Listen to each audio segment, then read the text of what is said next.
As the highly anticipated showdown between Canelo Alvarez and Terence Crawford inches closer, there's a rising wave of concern from within the boxing community about the weight and size disparity between the two fighters. When you have two great fighters, great things can happen. But I could see even Crawford getting knocked out like Amir Khan style. Do you give Terence Crawford any chance to beat Canelo? I don't see it happening, but he could definitely prove me wrong. But I just think, bro, like, I mean, I've trained with Canelo, I've been around him. Bro can really push back heavyweight. So I don't know how he's like, because this is the first time Canelo's actually bigger than somebody in a long time. So it's like the weights are lifted off, and now he could fight even more freely, you know? So I'm actually interested to see, bro. I can't wait for the fight. I'm definitely going to be backing Canelo, but, you know, Crawford is a great fighter, and he could surprise me. But right now, where I would put my money is Canelo Alvarez. Canelo, known for his power and natural size at super middleweight, is preparing to defend his undisputed title against Crawford, who is making a significant leap in weight. Having spent the majority of his career at welterweight, Crawford's move up to 168 pounds has some experts questioning whether he's taking on too much too soon. But Marjamov did give Crawford problems. I favor Canelo, not by a lot, but I do favor him. I just think that, you know, I think the Skull fight was just a bad style. And I think Canelo was like, why force the issue? You know what I mean? I'm up. This guy's running. I'm not going to take a chance. So I think that it was that kind of fight for Canelo. But Marjamov did give Crawford problems. You know what I'm saying? And where I felt like, damn, at 54, he gave you problems. 68 is different. Abel Sanchez, the renowned trainer who previously worked with Gennady Golovkin, has voiced his concerns regarding Crawford's rapid weight gain. Sanchez, who's no stranger to preparing fighters for tough bouts, has pointed out that Crawford's jump in weight isn't ideal, particularly given the short time frame in which he's made this transition. According to Sanchez, fighters like Canelo, who gradually built up their weight over time, have a better chance of managing the physical demands that come with adding bulk. But Crawford's case is different. His attempt to add muscle and weight in just 14 to 15 months may not have given him enough time to adjust properly. The result, Sanchez predicts, could be a slower, less agile version of Crawford when he steps into the ring against the Mexican superstar. Terence Crawford is a great fighter, but that's why we have weight divisions. I think that Canelo has proven as he has risen in the weights, he's dealt with the best in his weight divisions that he's at now. He fought Bivol, and Bivol couldn't hurt him. He fought my guy, and my guy couldn't hurt him in two fights. The third fight I wouldn't even count as a fight. But to have a guy come up from 140 pounds in such a short period of time, I'm not saying he couldn't have done it. If he'd have taken 3 or 4 years like Canelo did and built up his, not only his strength, but his bulk in the correct way, he would have had a better chance. But to do it in these 14, 15 months that he's done it in, it's going to be difficult for him. I think that it's a tough fight at the first 3 or 4 rounds because of his speed, just like when we took Golovkin to fight Kell Brook. Kell Brook being a welterweight was a little faster, quicker at the beginning. But once Canelo assimilates the speed and assimilates the movement, and Crawford's going to be a lot slower because of the weight also. Once he does that, I think it'll be a sparring session for Canelo. Sanchez's critique extends to the possibility that the extra weight Crawford has put on may not translate into an advantage. In his eyes, Crawford is unlikely to see a significant boost in punching power simply because he's gained weight. Instead, the added mass could make him slower, less mobile, and ultimately easier for Canelo to handle, with reports suggesting that Crawford could be coming into the fight weighing as much as 180 to 190 pounds. Sanchez's belief is that Crawford will struggle to maintain his usual speed and fluidity at that weight. For Sanchez, the optimal weight for Crawford would have been somewhere closer to 160 pounds. If Crawford comes in at 168 pounds or heavier, Sanchez believes it will be too much, especially against someone as strong and skilled as Canelo. I think it's a ridiculous fight myself. I think that Crawford is too small. Canelo is, in my opinion, the face of boxing right now. I think that look at his resume. I think it's It's a good fight for a little while. Crawford's hand speed will, just like when Golovkin fought Kell Brook, the hand speed was evident at the beginning of the fight. But as the fight goes on, Canelo's going to start pounding on him, and I think that the fight ends somewhere between the 9th and 12th round. You really think because of the size difference, he can stop Crawford? Well, absolutely. Absolutely. I think that anything Canelo hits him with is going to hurt him. He won't be able to catch him early because, like I said, the speed and the foot speed and the hand speed. And Crawford's a heck of a fighter at his own weight. 54, when he fought Madrimov in his last fight, showed us that he can't really, the weight makes a difference. I don't care how much weight he gains and how much he does to try to get up to that level, 168, is going to make a difference. As if to echo Sanchez's concerns, former fighter Shawn Porter has also raised the issue of Crawford's ability to take Canelo's punches. Porter, a seasoned welterweight, knows what it feels like to take powerful shots in the ring, and he's not entirely convinced that Crawford will be able to withstand Canelo's firepower over 12 rounds. Canelo, who has fought at light heavyweight and proven himself to be an incredibly dangerous puncher, poses a unique threat to Crawford, who has never dealt with that level of power before. While Crawford has shown incredible durability throughout his career, Porter's apprehension centers on the possibility that Canelo's punches may be too much for the smaller fighter to handle. First thing at this level is not the physical, it's the mental and the spirit. He's got all of that. He's gonna have power at 168 pounds. He's gonna have the precision, and those are essential, especially for a Mexican guy coming forward. You know, we've never seen Canelo go down. I'm not gonna dive into how I think Terence might pull it off. I think it's too early for it now. I'll get into that eventually on the Puerto Rico podcast.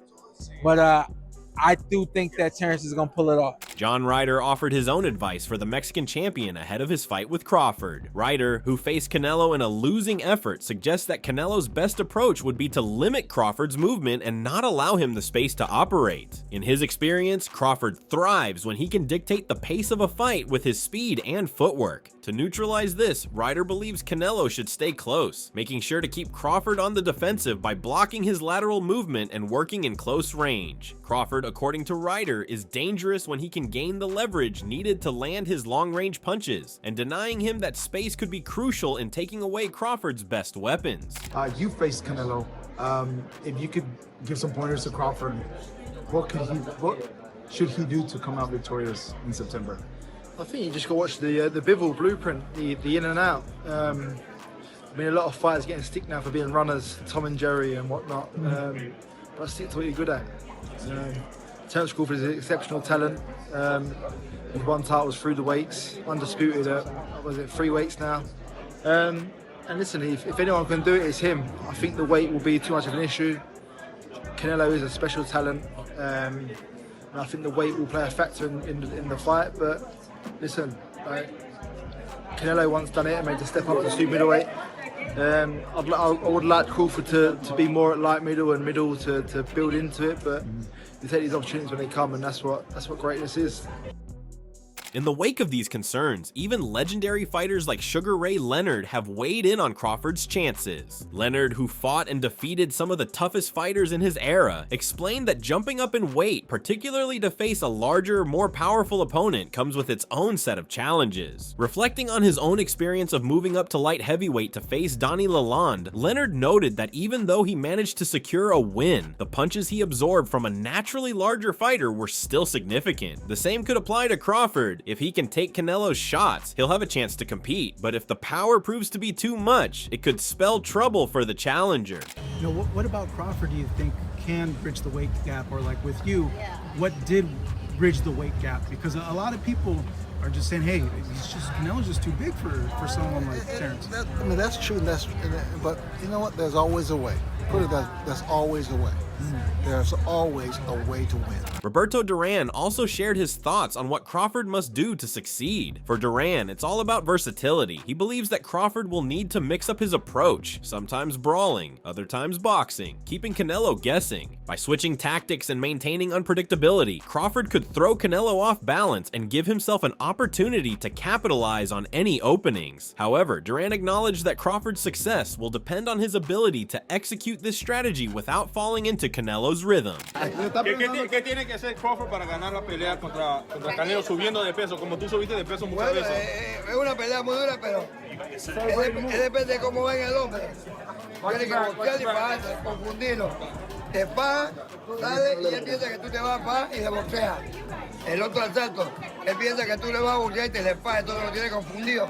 Y a ti se le puede ganar Canelo.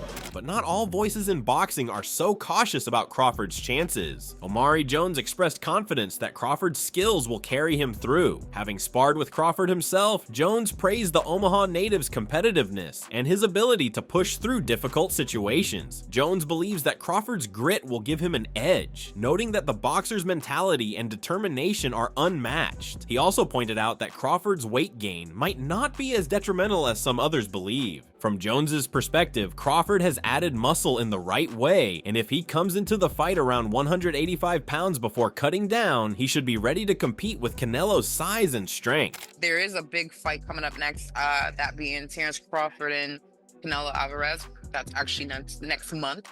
Who do you have? Who do you have win this fight? I'm going with Crawford. Why is that? I just feel like Crawford, he just has the grit, and like me personally meeting Crawford several times, it's like the man is just so competitive. It's like I don't even have to say nothing to him. He'll just like, man, when we sparring, it's like his competitiveness is always gonna put him over the edge, and then he just has that like, I'm not gonna let you bully me, or his skill set. And it, I know they talk about Charlo when Charlo moved up, but I feel like it may be a little bit different for Canelo this time around because Crawford took the moving up in weight classes serious. He did the dieting, he did the training. So I feel like when you put in work like that, it's a win-win. So you don't think Crawford, gaining that weight, because I saw him, he's pretty big. You don't think that's going to be a disadvantage for him in this fight? No, it looked like he put it on the right way. The nutrition, the like I said, the training. Crawford, he trains hard. So I feel like, I know they say he probably went up to like 185, so he has to lose that weight. But I think if he did it the right way, which I know he did, he'll be successful. Oscar De La Hoya offered his own perspective. De La Hoya has expressed his admiration for Crawford's skills, but he has also cautioned that the power discrepancy between the two fighters could be a deciding factor. Crawford, for all his talent, has been hurt in the past by smaller fighters. If Canelo lands cleanly, De La Hoya believes that Crawford might struggle to recover from the impact of those punches. Obviously, he has a big fight against Terence Crawford, who's coming up in weight, but I keep telling people that Canelo is small for 168. It's not like he's a big 168 pounder, so the size difference isn't that much, in my opinion, right? I mean, I know he's been there longer, right? But Bud is slightly taller than him, longer arms than him. Do you feel that Terence has a shot in beating Canelo Alvarez? That's the $1 million question, because I'm a historian. I love boxing. I love watching it. I love studying it. I know it inside out. When I watched Terence Crawford get rattled and rocked by Yorkis Gamboa, who's a natural 30-pounder, that to me is going to be a huge problem when he gets hit by Canelo, who's a natural, super middleweight, maybe? That was so not that high. But he fought at what, 190? Canelo? 175. 175? Okay. So he fights at 175. He's fighting these big monsters. He's not getting rattled at all. Berlanga's a big kid. So it makes me think, I mean, how is Crawford gonna keep him away for 12 rounds? Canelo's gonna come out. However, he also acknowledged Crawford's exceptional fight IQ and the way he has been able to outthink opponents in the ring. If Crawford can use his agility and make Canelo miss, he could make it a much more competitive contest. But De La Hoya's main point remains that Canelo's power is a serious concern for Crawford, and if he's unable to avoid it, he could be in for a rough night. But then again, I think about Crawford's abilities and his IQ and his footwork. which Canelo cannot handle. And we know that for a fact. It happened with Bivol, it happened with Mayweather, who schooled him left and right with no problem. And Canelo was way stronger than Mayweather. So there's Don't a you lot think of... Canelo's a better fighter than he was then? Today? A better fight? Yeah, a little better. Yeah, his footwork is still the same. He's flat-footed. He's very heavy on his feet. But you saw his last fight with Skull. He couldn't touch Skull. I mean, he was a runner. He was a Cuban runner, but he couldn't touch Skull. Ever. It was incredible. It was amazing. It was just like the fight with Lara. He couldn't touch Lara. So there's a reason why fighters think that if they move a little against Canelo, they have boxing abilities against Canelo, they might beat him. And I'm pretty sure Crawford is thinking, well, But Terence is a different type of fighter. He's not just a mover. He's going to mix it up. Oh, yeah. And to his credit, that was early in his career. Maybe 135 wasn't a good weight. Maybe he could absorb more punches because he's been hit. He was hit by Majimov. He was hit by Spence. He didn't get hurt then. So maybe he has a tougher chin. And not just that, Gamboa was the fastest guy alive. You know what I'm saying? Maybe he didn't see that shot. But Canelo got hit by Matthew Hatton, and he got rocked, but he was 19. So as they've gotten older, no one's really been able to, yeah, but he didn't wobble them. So no one's really been able to hurt neither one of them recently. Yeah. So, but I think obviously Canelo has the power to hurt anyone. You know, yeah, I mean, power's a lot. Guy. In this game, means a lot. If you can't keep your... Finally, Roy Jones Jr. gave a thoughtful analysis of the matchup. While he praised Crawford's boxing ability, he echoed many of the same concerns raised by others about Canelo's power. Jones believes that Crawford's best chance lies in avoiding getting hit early, as he doesn't have the size or strength to withstand Canelo's punches over the long haul. If Crawford can survive the early rounds, make Canelo miss, and rely on his boxing skills, Jones feels he could edge out a victory. However, if Canelo is able to land clean shots early, Jones warned that it could be a long night for Crawford. It'll all be predicated upon how well Terence can take his punch. And what I'm seeing is I see a hungry Crawford, a Crawford that has been looking for the opportunity for a long time, finally getting the opportunity, and really ready to grab the opportunity. And with Canelo, I see a guy who not necessarily hungry, but loves to entertain, loves to give us the big fights. Always tries to give the big fights. He finds a way to give us big fights. Not gonna always win them, but he always tries to give them to us. So he'll be a guy that, if he shows up and does the exact right thing, he can win the fight.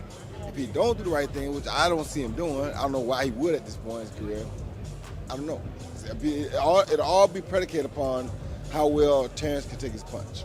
You said you don't think, or you don't look into the weight difference. Why?